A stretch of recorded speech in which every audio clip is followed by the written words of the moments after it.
बोरवलीमधून तब्बल 2 तासांचा प्रवास करून आज आपण निघालो आहोत भक्ती, शांतता आणि श्रीकृष्णाच्या कृपेचा अनुभव देणारा खारघर इस्कॉन मंदिरात. पांढऱ्या शुभ्र संगमरवरी दगडांनी सजलेलं हे भव्य मंदिर आणि निळाधार आकाशाच्या साक्षीने उभा असलेला हा दिव्य नजारा मनाला पहिल्याच क्षणी प्रसन्न करून टाकतो.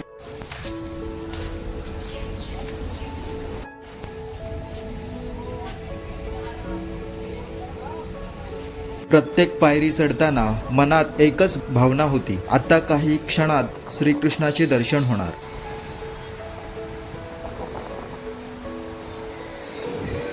मुख्य वेदीवर विराजमान आहेत श्री श्री राधा रासबिहारी, त्यांच्या सेवेत सदैव असणाऱ्या ललिता सखी आणि विशाखा सखी. त्यानंतर झाले श्रीमती राधाराणी आणि श्रीकृष्णाचे दर्शन, जिथे प्रेम म्हणजे भक्ती आणि भक्ती म्हणजेच परमेश्वर पर्यंत पोहोचण्याचा सर्वात सुंदर मार्ग. प्रथम दर्शन झाले श्री चैतन्य महाप्रभू आणि श्री नित्यानंद प्रभूंचे, ज्यांनी कलयुगात प्रत्येक घराघरात हरे कृष्ण महामंत्राचा प्रसार करून भक्तीचा मार्ग सर्वांसाठी खुला केला. नक्षीकामाची सजावट, प्रत्येक कोपऱ्यातून जाणवणारी दिव्यता आणि संपूर्ण सभागृहात राहिलेली भक्ती, हा अनुभव शब्दात सांगणं खरंच कठीण आहे.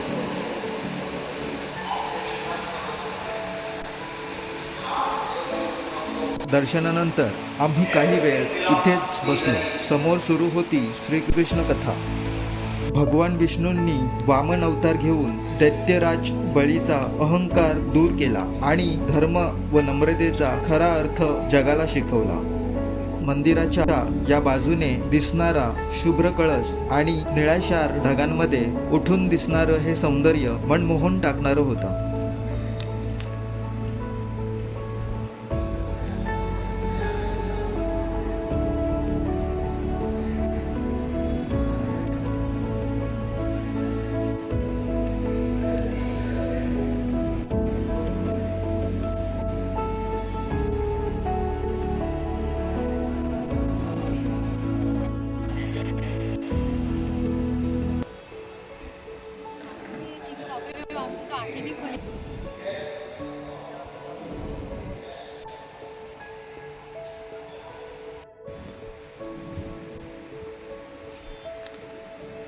भगवान परशुरामांनी अधर्मी आणि अत्याचारी क्षत्रियापासून पृथ्वीचं रक्षण करण्यासाठी हा अवतार धारण केला, धर्माची पुन्हा स्थापना केली.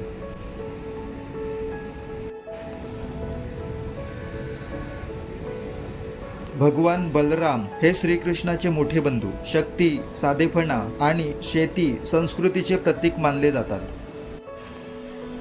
भगवान बुद्धांनी करुणा, अहिंसा आणि सत्याचा मार्ग दाखवण्यासाठी अवतार घेतला, मानवतेला शांततेचा संदेश दिला. शास्त्रानुसार कलियुगाच्या शेवटी भगवान कल्की अवतार धारण करतील, अधर्माचा नाश करून सतयुगाची पुन्हा स्थापना करतील.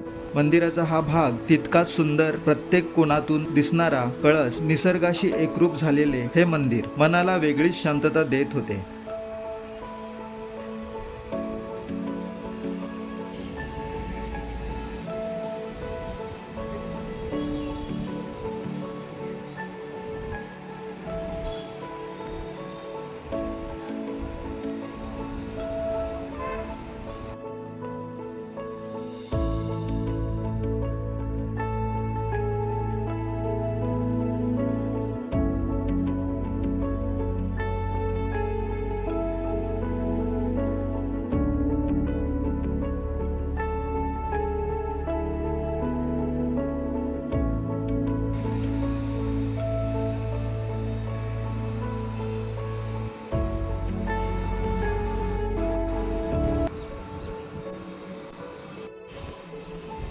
भगवान वराहांनी पृथ्वीला हिरण्याक्ष राक्षसाच्या तावडीतून मुक्त करण्यासाठी हा अवतार घेतला आणि पृथ्वीचा उद्धार केला.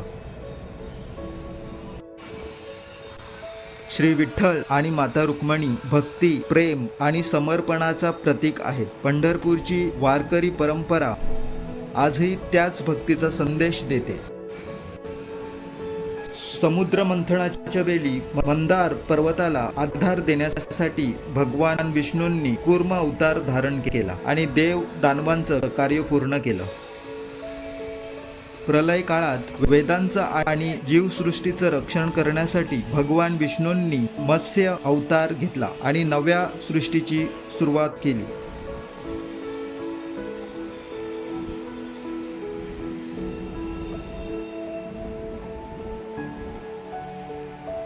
आजूबाजूला हिरवेगार डोंगर, शुभ्र मंदिर आणि निळाशार आकाश हा नजारा मनाला कायमचं साठवून ठेवावं असा होता.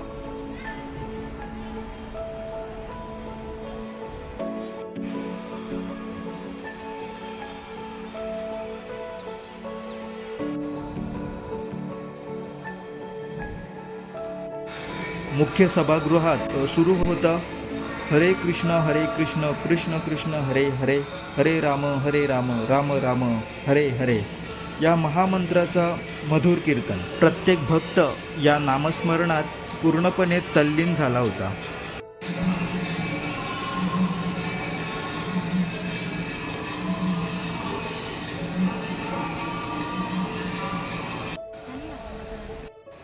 मंदिरासमोरील हिरवागार बगीचा, थंड वारा, शांत वातावरण आणि मनात भरून राहिलेली एक वेगळीच समाधानाची भावना.